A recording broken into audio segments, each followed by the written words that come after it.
Hiya. So in the UK, we've got a professor called Professor Monkton. And what she did was she challenged the belief that in a domestic relationship where domestic abuse is occurring that ends in homicide, rather than the narrative was a red mist comes over these people and they end up blanking out and they wake up and they've murdered the partners. Now, she looked at that and she challenged the entire narrative, and she was able to identify that, in fact, rather than the red mist, there's actually 8 notable stages in a relationship like that, and the 8th is homicide. So I just want to go through the stages that she identifies herself. So stage 1 is the offender will come with a history. Now, it's hardly ever a criminal history, because for the long time the police never took these things serious, and a lot of the time they go unreported for whatever reason. But she says that the history will sometimes come out either by the offender, who will often say stuff like, oh yeah, I've got a crazy ex, they're mentally unstable, they tell lies about me all the time. That kind of thing should be a red flag. So it'll either come from the offender or it'll come from the offender's ex. But once that seed of doubt being put in your mind by the offender, if the ex does come to you saying get away from them, they're crazy, they'll hurt you, you're just gonna think, oh, they're just jealous of me because now I'm with them, when in fact that's stage 1.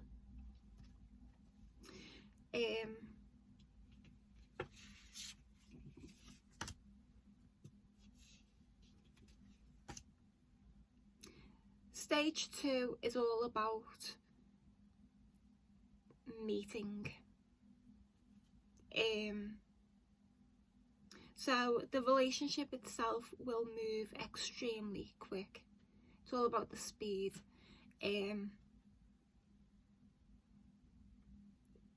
She suggests that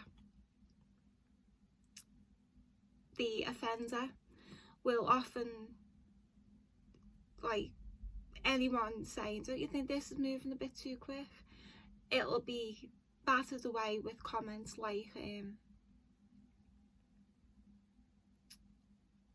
we're just so in love, we're just so passionate about each other, you know, we just want to be together. And she also says that the controlling person wants a commitment, an immediate commitment, because in their head a commitment cannot be backed out of. And then the victim will become a kind of possession, that they have some sort of rights over. So stage 3 is once the relationship is developed, it'll be dominated by controlling patterns of behaviour. So they'll constantly be wanting to know where you're going, who are you going with, controlling what you wear. Not even probably by saying stuff like, you're not wearing that, go and change, but they'll say little snarky jabs like, oh, that doesn't make you look good, that's too short, maybe even just call you the slag, say you look like a slag.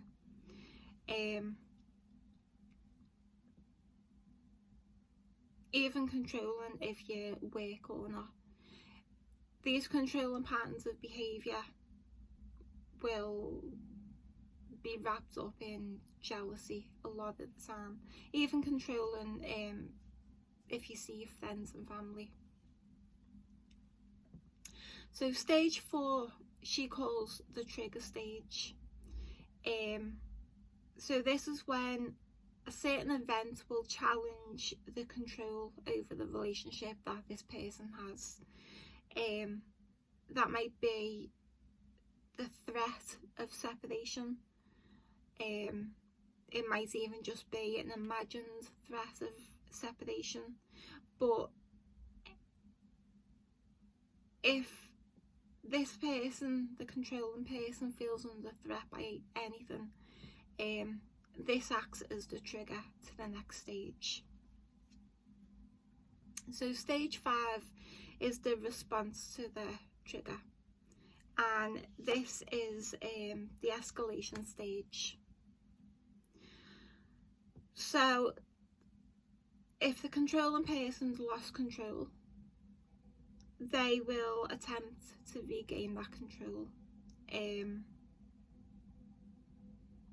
They might become more possessive, they might become more violent, they might become violent if they haven't been before.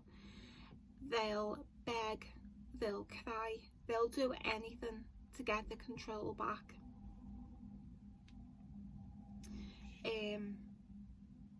They'll even try love bombing.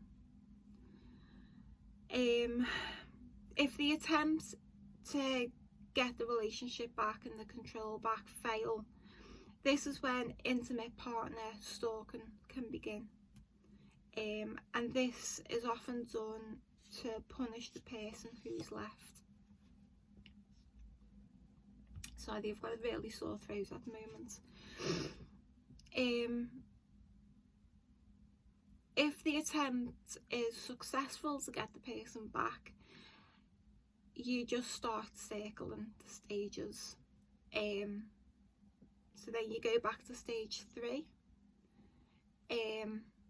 which is the control, and you just constantly cycle between stage 1 to 5. If the relationship ends and the person goes back to stage 1 with someone else, then the person becomes a person with a history. If it progresses onto stage 6, this is the dangerous zone. So stage 6 is described as a change in thinking.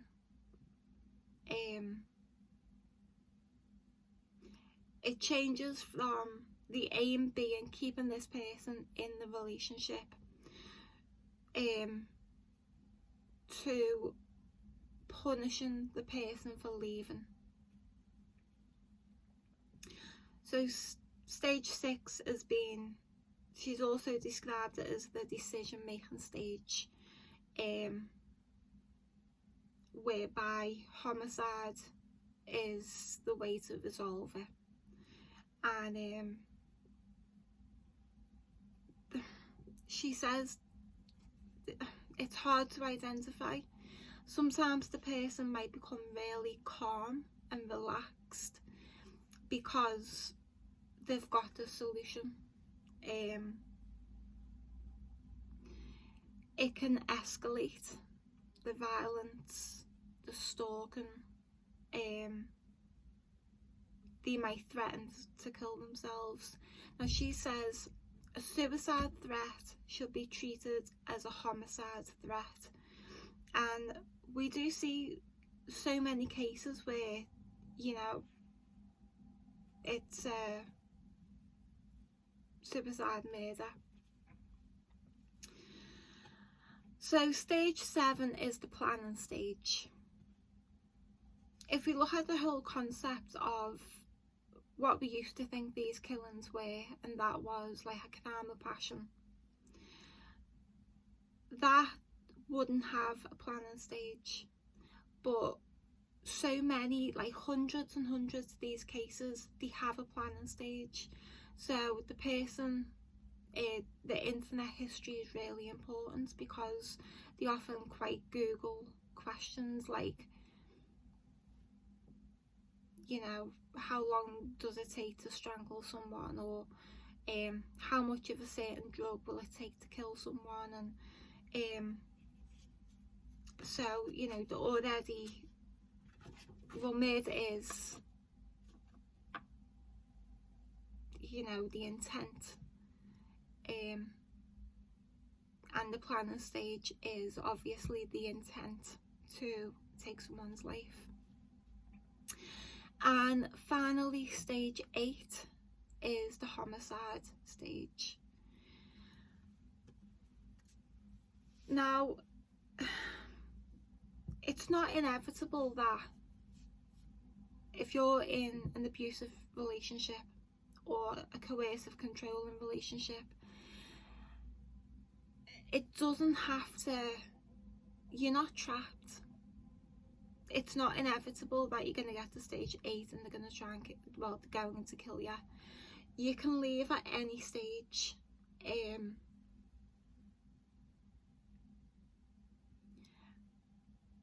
Reading about these stages was fascinating to me, because I've been in this type of relationship, and we were circling a few of the stages, 1 to 5, for a number of years.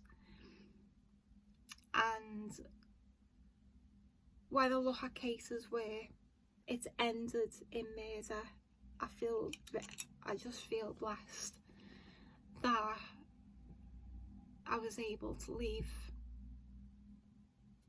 And I know if you've never experienced it, it is hard to understand. You do think, why don't you just leave? The issue is, well, there's a few issues, but one issue is, we do leave. I left so many times. It's staying gone, that's the issue. You know, you think you love the person, and then they start to beg and promise the world, and then you're back there then, and you didn't realise it's a lie and it's a trap until the next time it happens, and then, you know, you're just circling. Another issue is, the most dangerous time for the escalation is when you try to leave. So there's a few issues, and you know what, it's not easy to get your head around, especially if you've never lived it. But you know, it's not inevitable that you're stuck.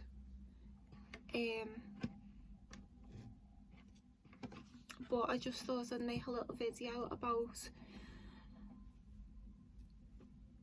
the patterns, which I'm sure a few people might